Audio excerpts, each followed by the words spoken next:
Hello সবাইকে, আসলে আপনারা সবাই ভালো আছেন, আমিও ভালো আছি। আর আজকে আমি বানিয়েছিলাম বিরিয়ানি, অনেক দিন পরেই বানালাম।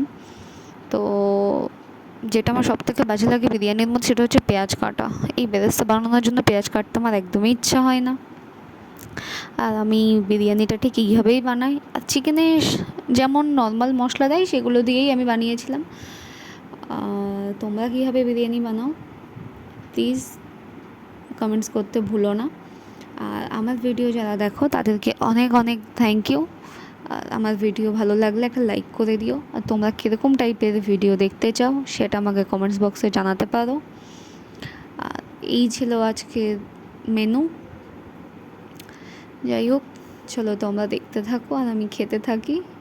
টেস্টটা কিন্তু ঠিকঠাকই ছিল, কালারটা অতটা কালারফুল আসেনি, কিন্তু টেস্ট আমার কাছে ঠিক ছিল।